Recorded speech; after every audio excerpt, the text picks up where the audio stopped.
tabungannya adalah 6,84 miliar, teman-teman.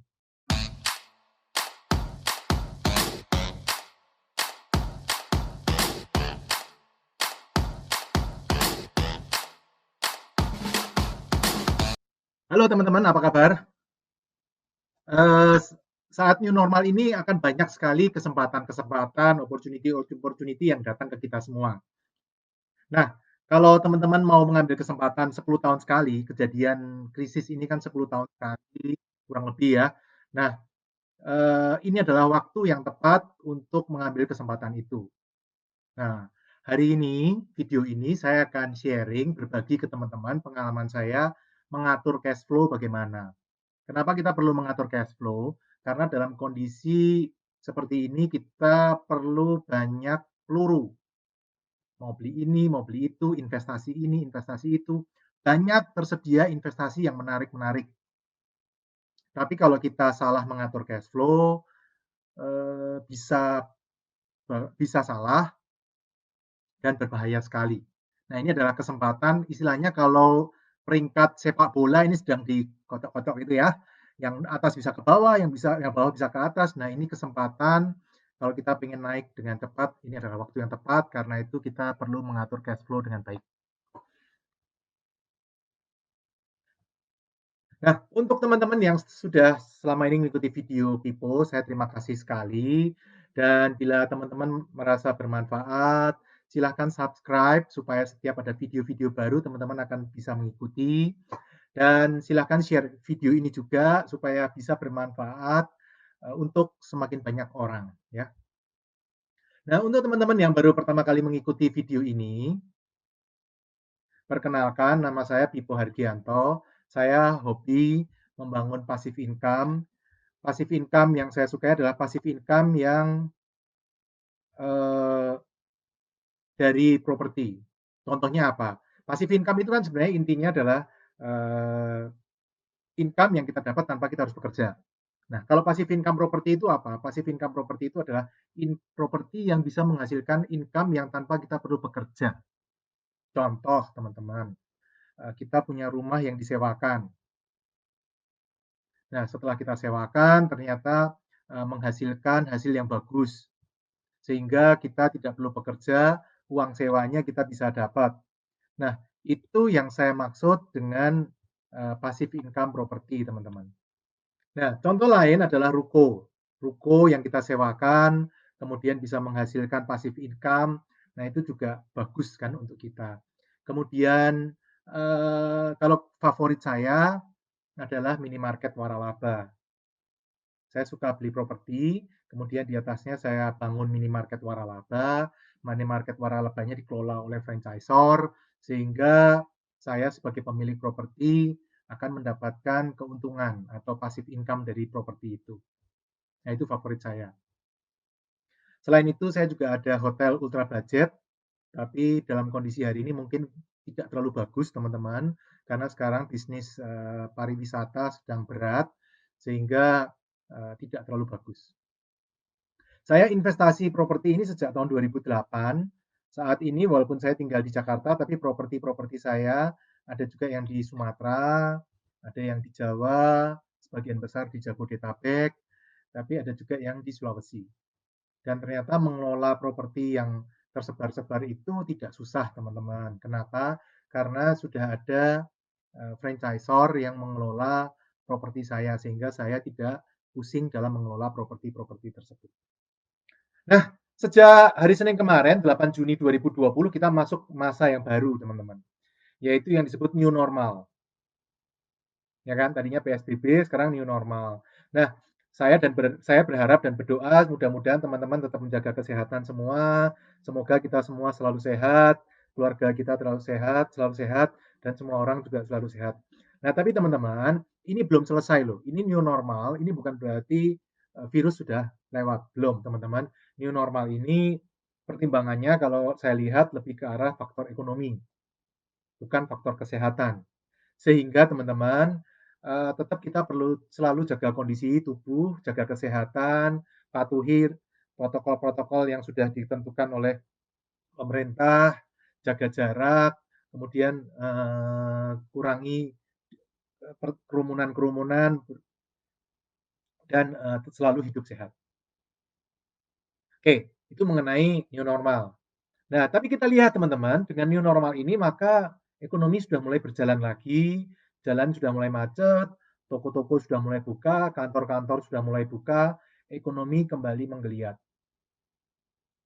Dan pertumbuhan ekonomi sudah mulai ada tanda-tanda kehidupan. Kalau tadinya sepi semuanya, sekarang sudah mulai ada tanda-tanda kehidupan, ya kan?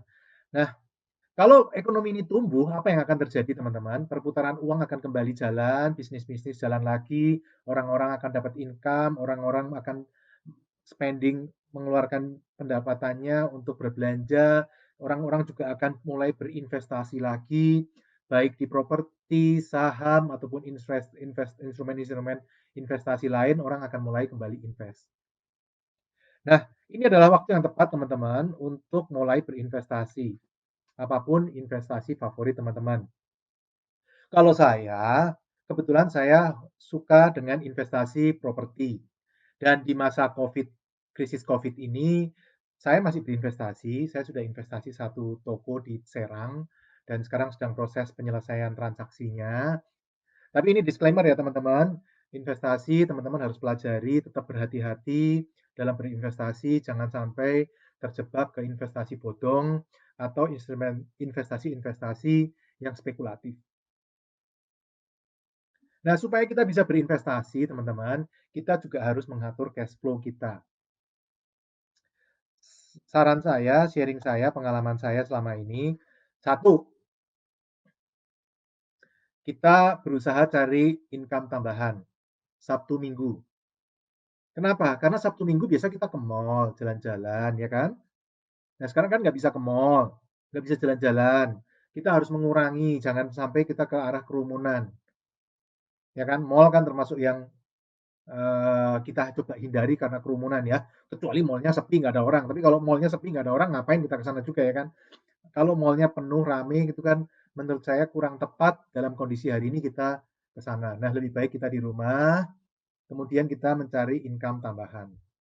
Nah, mungkin income tambahannya teman-teman macam-macam. Teman-teman bisa jualan online, nulis buku, atau bikin film YouTube, ya kan? Lumayan loh film YouTube. Saya kemarin sempat lihat-lihat ada channel Kara and Nate itu, saya nonton di situ. Kemudian saya baca-baca, saya lihat laporan keuangannya.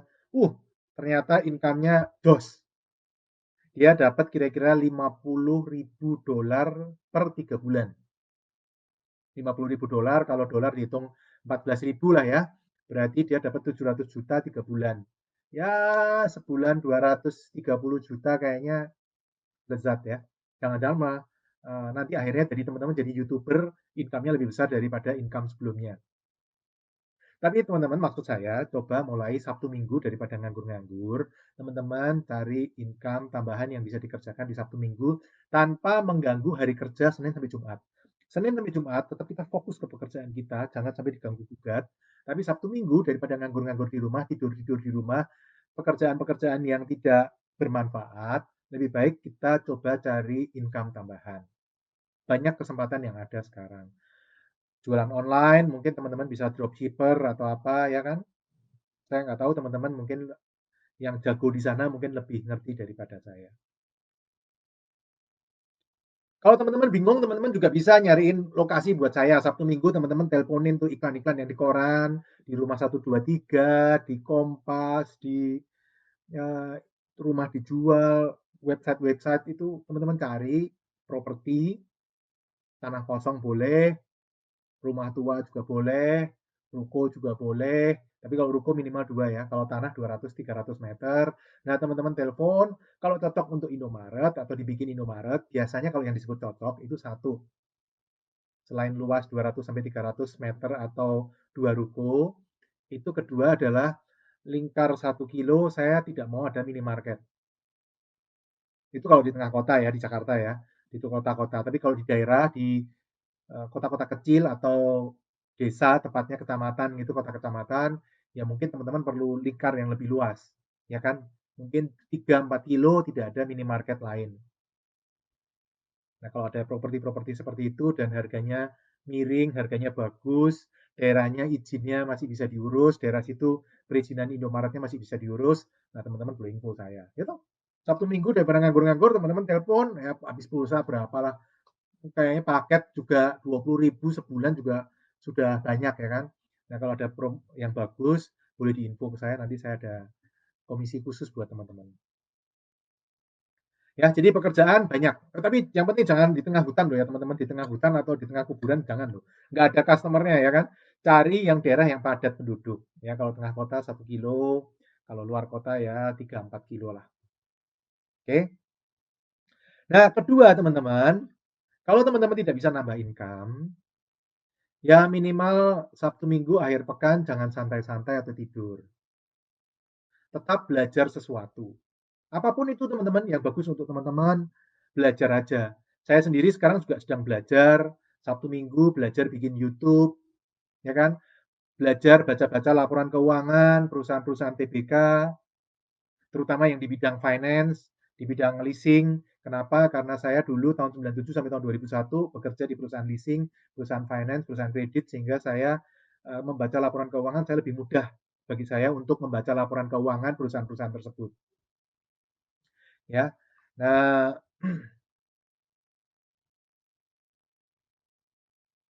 dan teman-teman, ingat teman-teman, investasi dengan keuntungan terbaik di dunia itu bukan properti, bukan saham, bukan logam mulia, bukan internet atau apapun, tapi investasi dengan keuntungan terbaik di dunia adalah investasi ke otak kita. Kita belajar pengetahuan baru, belajar keterampilan baru, sehingga profit yang bisa kita dapat nanti akan berlipat-lipat.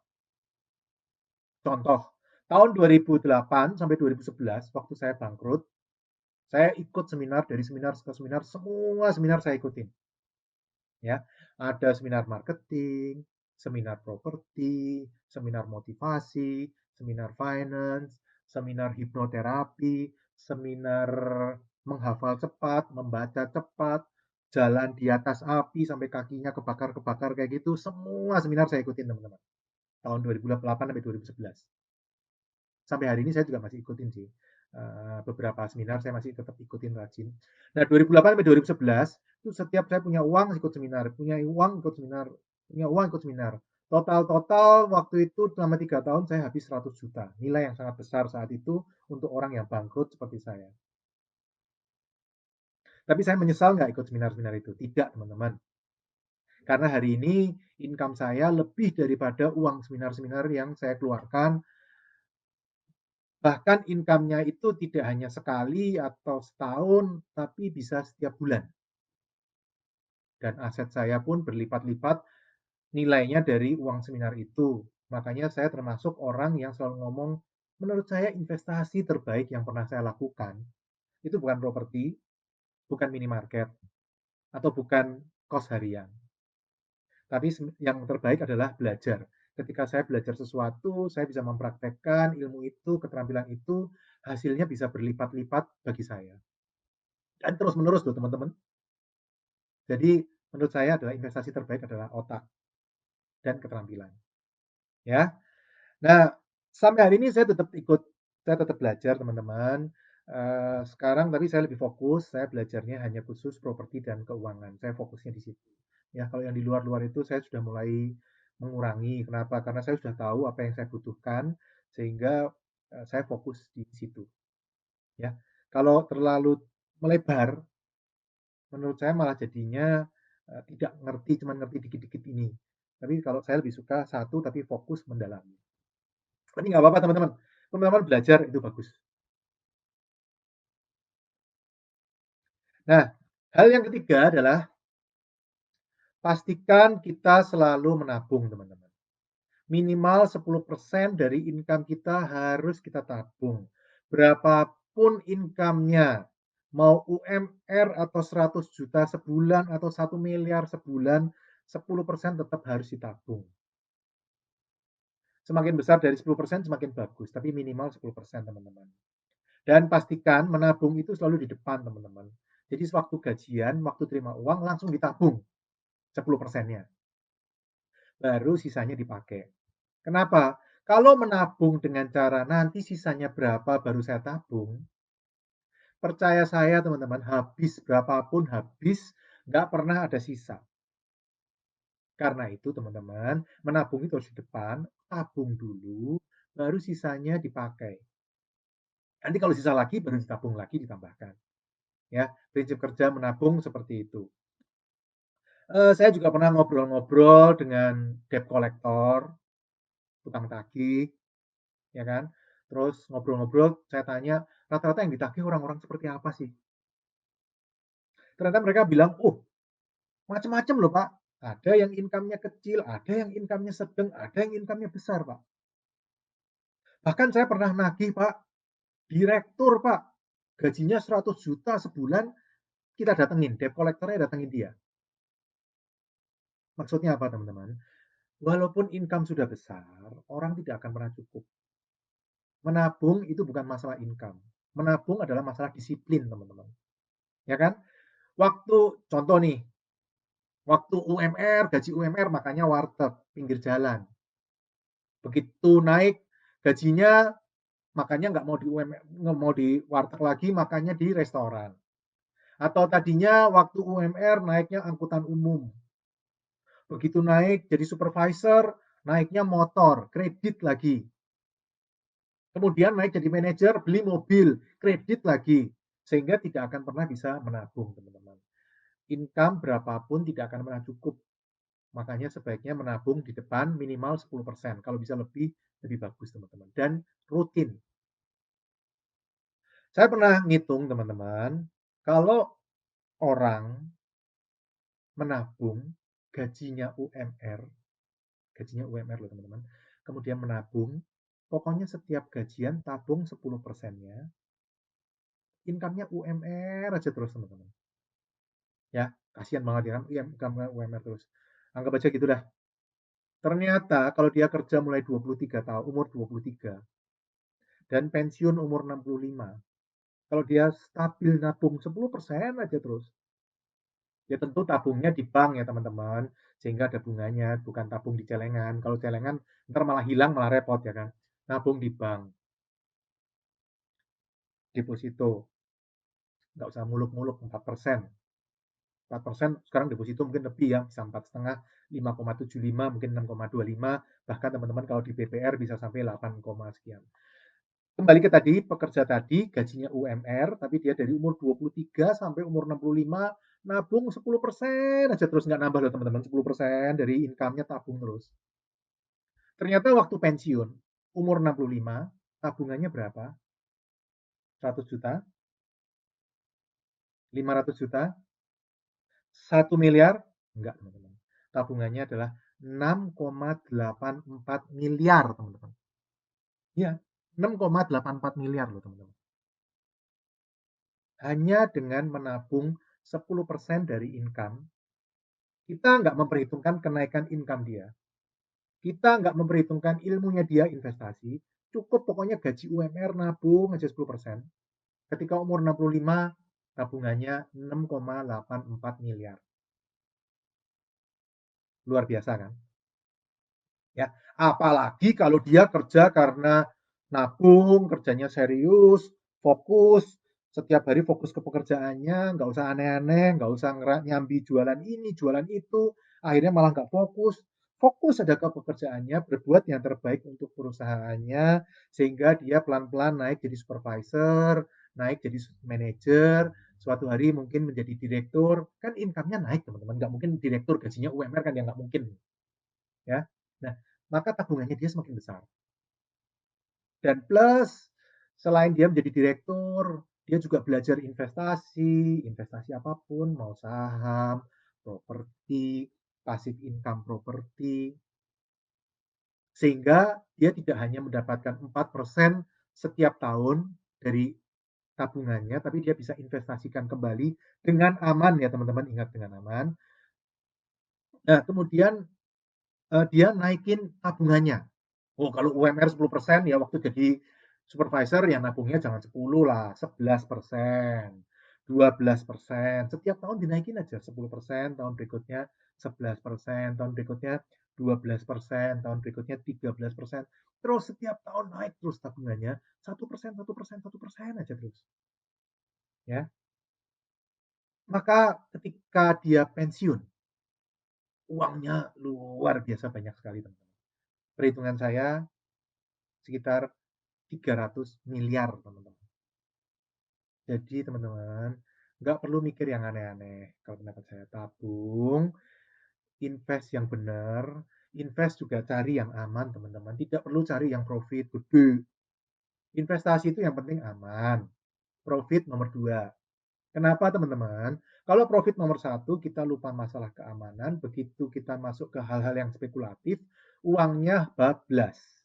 Nah, kalau uangnya bablas, kita harus ngulang dari awal lagi, dari umur 23 lagi loh, teman-teman.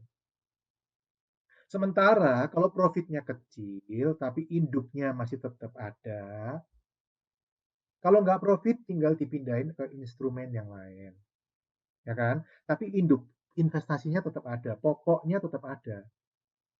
Nah, lebih mudah memindah-mindahkan seperti itu daripada teman-teman fokus ke profit, akhirnya terjebak ke money game, ketipu, amit-amit ya, amit-amit, amit-amit, amit-amit. Tapi ketemu hal-hal yang spekulatif seperti itu, waduh sakit sekali loh teman-teman. Ya, jadi balik lagi investasi pastikan investasi yang aman, jangan investasi yang spekulatif. Itu yang ketiga. Yang keempat, cari cara untuk menurunkan hutang atau kewajiban. Kalau teman-teman punya kredit, kewajiban, cari cara untuk menurunkan kewajiban itu. Misal KPR, cari bank yang bunganya lebih murah. Atau dalam kondisi sekarang minta keringanan dari bank karena sekarang kan lagi kondisinya COVID ya. Kebetulan ada relaksasi, minta keringanan dari bank, siapa tahu diberi keringanan. Kan lumayan teman-teman, dikasih diskon 3% bunga setahun gitu kan lumayan ya kan. Kalau pinjamannya KPR-nya 500 juta, dapat subsidi 3%, ya setahun berarti 500 juta kali 3%, 15 juta. Lumayan kan, sebulan sejuta, 1,25. Nah, apalagi kalau untuk teman-teman yang punya tabungan, bunganya 0% atau 4% deposito, tapi punya KPR 10%. Ya, aneh kan? Kita nabung di bank, kita dapat bunga 4%. Tapi kita pinjam lagi uang itu untuk KPR kita, bayarnya 10%. Kan minus teman-teman, tekor, negatif spread, itu istilah istilah bahasa Jawanya negatif spread, ya kan? Nyimpen dapat 4, pinjam bayar 10, minus 6 teman-teman. Nah, kalau seperti itu pertimbangkan lagi, apakah deposito ini perlu untuk tutupin KPR-nya. Silahkan dihitung teman-teman. Teman-teman masing-masing tahu kondisi masing-masing. Tapi itu untuk basic ya teman-teman, untuk investor yang basic. Kalau untuk investor yang canggih, mungkin dia akan punya pertimbangan sendiri. Ya beda Pak. Ini kan depositonya saya mau beli saham-saham blue chip yang lagi jatuh. Oh ya lain teman-teman. Profitnya bisa lebih dari 10%. Lain ya, lain. Walaupun saya tidak menguasai saham ya. Atau saya beli properti teman-teman. Sama seperti Pak Pipo. Income-nya kan nggak cuma 10 Pak, bisa 18% per tahun. Ya itu boleh teman-teman, tapi perlu belajar ya teman-teman. Jangan asal ngawur gitu, jangan loh teman-teman. Saya paling benci kalau ada yang datang ke saya sudah ngomong, Pak saya sudah terlanjur beli dan hasilnya jelek. Terus kemarin nggak belajar ke saya? Enggak. Saya coba-coba sendiri Pak. Aduh, saya paling pusing tuh kalau harus beresin yang seperti itu saya paling pusing. Kalau saran saya teman-teman, teman-teman belajar dulu.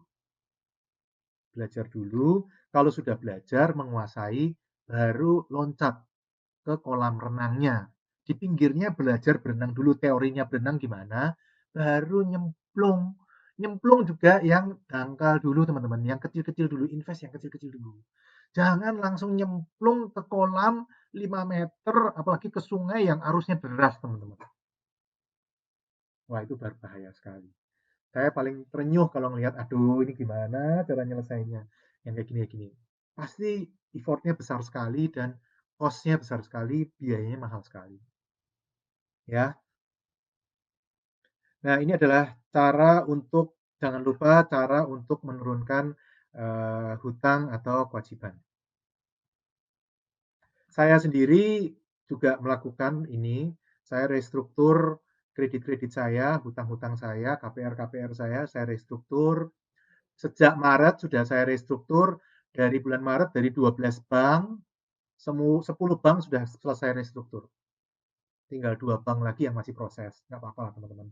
Bank kan beda-beda, ada yang cepat, ada yang ya mungkin perlu lebih lambat, ya itu masing-masing beda-beda lah ya polisinya. Tapi 10 bank saya sudah selesai, tinggal 2 dan angsuran saya, kewajiban saya sudah turun 55%, sehingga tinggal 45%.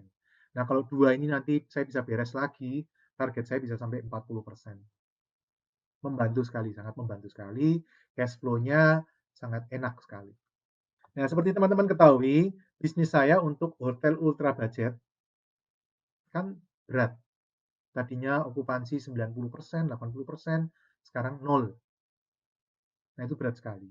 Nah, terus kemudian yang human resource kantor saya juga berat. Omsetnya turun anjlok ya. Dua bisnis itu berat. Yang Indomaret ya kalau yang ini goyang sekali, Indomaret ya agak goyang lah ya, tapi tetap goyang. Minimarket saya tetap turun teman-teman. Jadi tidak ada yang selamat dari krisis ini. Krisis ini benar-benar berat teman-teman. Jangan dianggap remeh. Dan ini kayaknya masih masih gonjang-ganjing gitu loh teman-teman. Belum selesai menurut saya. Oke, itu nomor 4.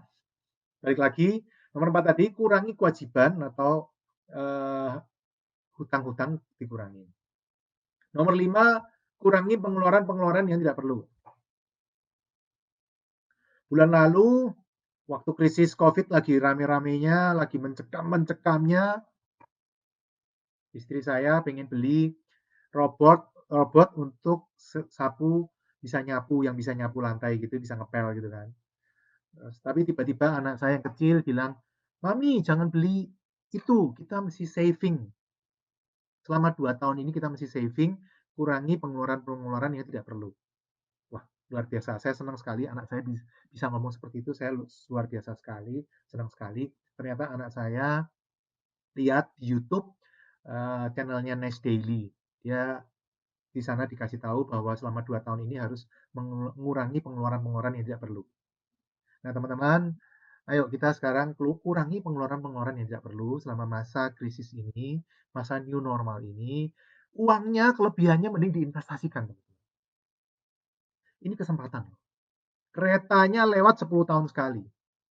Teman-teman mau naik kereta ini atau tunggu 10 tahun lagi?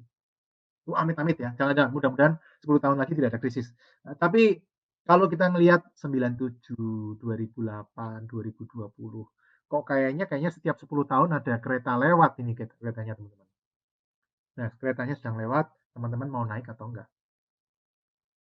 Ya, itu nomor 5, kurangi pengeluaran-pengeluaran tidak perlu. Nomor 6, jangan lupa teman-teman, tetap cari investasi-investasi. Kondisi hari ini itu banyak sekali orang-orang yang butuh uang, BU, dan mereka gelap mata, mereka jual dengan harga murah, padahal barangnya bagus-bagus teman-teman. Apa aja? Ada saham dijual murah, properti dijual murah, mungkin barang-barang koleksi, tapi kalau teman-teman tahu loh ya, kalau teman-teman nggak tahu jangan main-main barang kayak gitu. Barang-barang koleksi dijual murah. Nah, kalau teman-teman mau investasi, saya lihat ini adalah waktu yang tepat untuk memulai investasi. Tentu teman-teman belajar dulu ya, disclaimer ya, pelajari dulu sebelum kita invest. Seperti tadi yang saya ngomong, kalau mau berenang, belajar di pinggir dulu teorinya. Kemudian masuk ke kolam yang dangkal dulu. Kemudian masuk ke kolam yang dalam. Kalau kolam yang dalam sudah bisa, baru masuk ke kolam yang dalam dan berarus. Ya, arusnya kencang, bertahap teman-teman. Jangan langsung loncat ke kolam yang dalam dan arusnya kencang. Wah, berbahaya sekali itu. Oke. Jadi kurang lebih seperti itu teman-teman dalam tips mengelola keuangan saat new normal ini. Di masa di mana banyak kesempatan, ini istilahnya sekarang peringkat sedang dikocok-kocok peringkat keuangan kita, kondisi keuangan kita sedang dikocok-kocok, ya. Ada yang dari bawah bisa turun, tapi ada yang turun dari bawah bisa naik. Ini kesempatan emas, teman-teman. Nah, sebelum saya tutup, saya doakan mudah-mudahan teman-teman mendapatkan kesempatan investasi yang bagus, supaya setelah krisis ini lewat, teman-teman bisa mendapatkan manfaat yang luar biasa dan mendapatkan pelajaran dari krisis ini. Ini sangat berharga sekali. Krisis ini pelajaran yang sangat berharga sekali.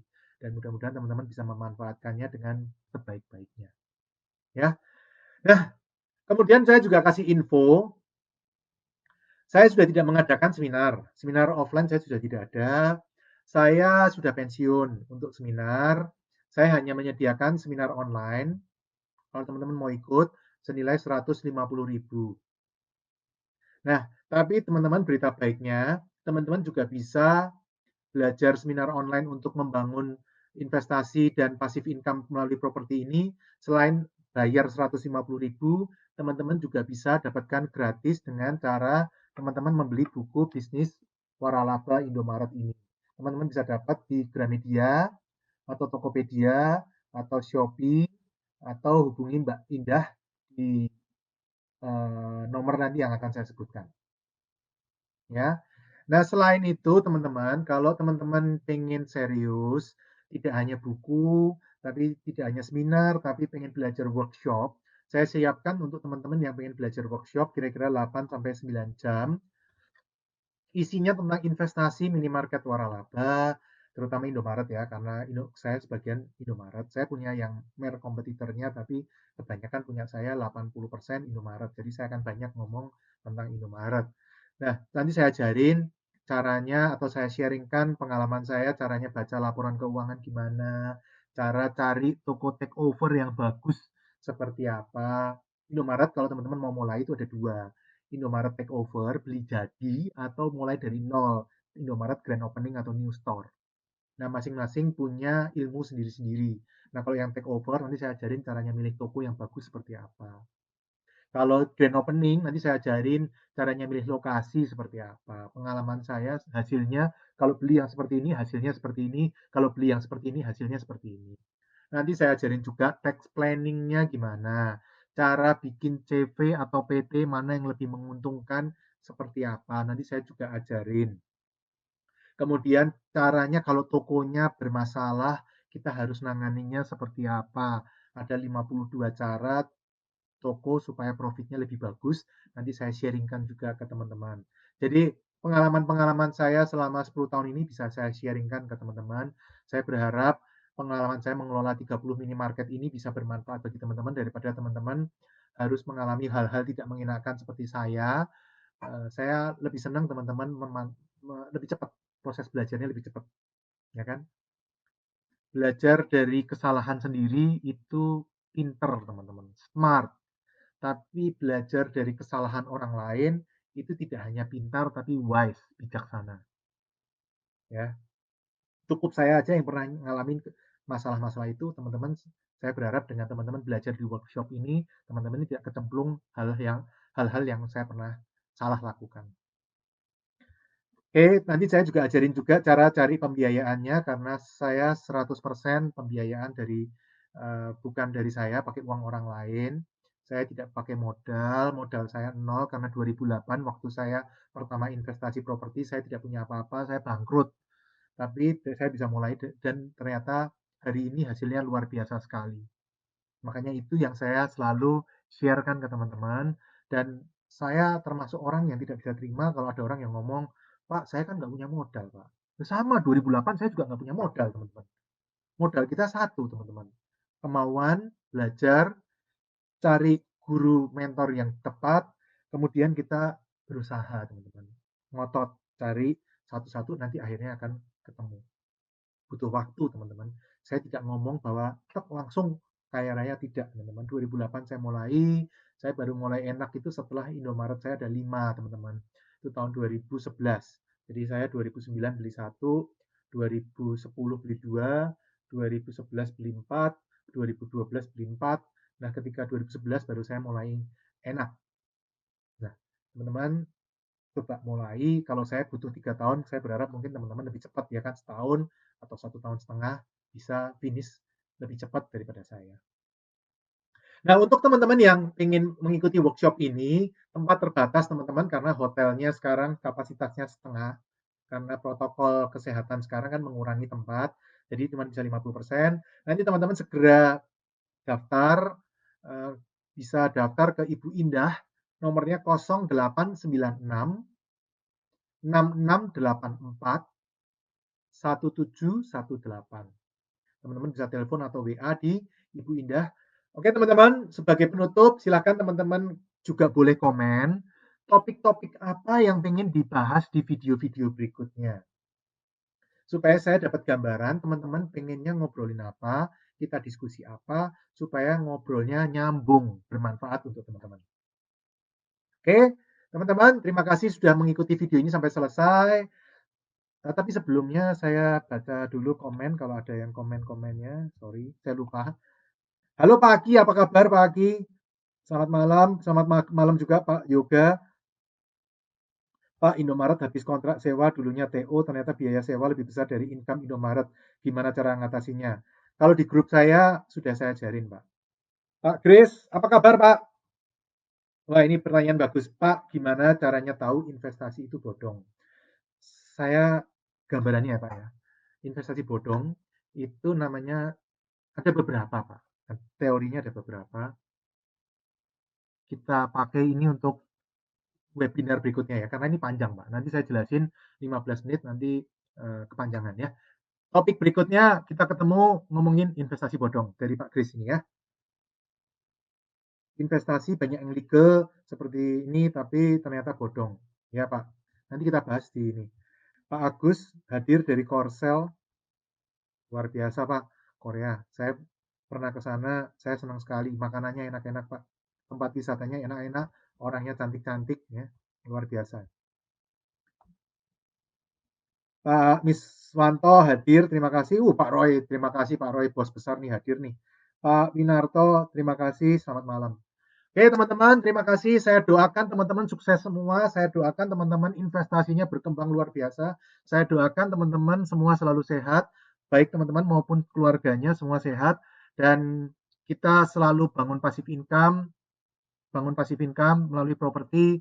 Dan sampai ketemu di webinar berikutnya. Salam pasif income properti. Investasi yang terbaik adalah dari otak kita. Karena itu, subscribe channel saya dan ikuti terus video-video saya. I'm Viko Lendar.